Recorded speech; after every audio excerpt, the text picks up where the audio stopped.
एक छोटा सा प्रैक्टिकल है, आप करके देखेंगे तो बाबा कुबेर भंडारी वैसे ही भंडार भर देगा।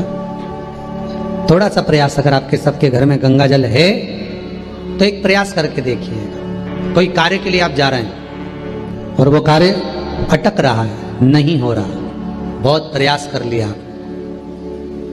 बहुत दिन से लगे हुए कि ये काम होना ही चाहिए, ये काम बहुत जरूरी और होना ही चाहिए, नहीं हो रहा। एक कटोरी में गंगा का जल निकाल लीजिए और कटोरी में गंगा का जल निकाल कर तुम्हारे घर में एक सिक्का पड़ा हो, 1 रुपया, 2 रुपया, 5 रुपया, कोई सा भी एक सिक्का पड़ा हो, जो भी सिक्का पड़ा हो, कुंदकेश्वर महादेव का नाम लेकर, जहां परिंदा होता है, पानी का मटका होता है, पितरों का स्थान होता है, हंडा भरते हो, मटका भरते हो, उसके पास में उस कटोरी को रखकर 1 का सिक्का, 2 का सिक्का, 5 का सिक्का, 10 का सिक्का, जो तुम्हारे पास सिक्का पड़ा हो, जो भी तुम्हारे पास पड़ा हो, वो सिक्के को हथेली में लेकर कुंदकेश्वर महादेव का नाम लेकर उस कटोरी में डाल दीजिए और उस जल को नैनों से लगाकर आप काम के लिए निकल जाइए। वो काम आपका सफल होकर ही रहेगा, छूट नहीं सकता।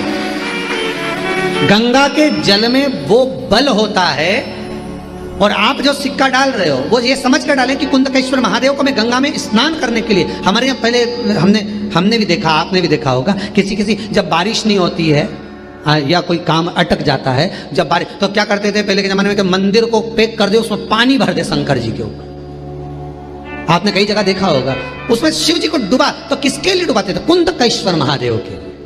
ये नियम है कुंदकेश्वर महादेव का। पर आज के जमाने में तो चंपेश्वर महादेव है तो उनको भी डुबा दे, गुप्तेश्वर महादेव है तो उनको भी डुबा दे। ये उनके लिए नहीं है। कुंदकेश्वर महादेव किनका नाम है?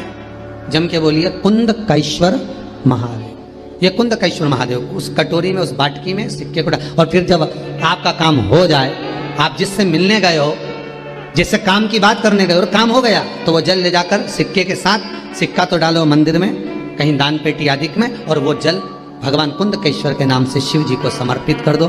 बाबा से विनती करो, बहुत बहुत साधुवाद है बाबा, आपने मेरी लाज रख ली, तेरी कृपा बनी रहे, बस ये सुख मिलता है।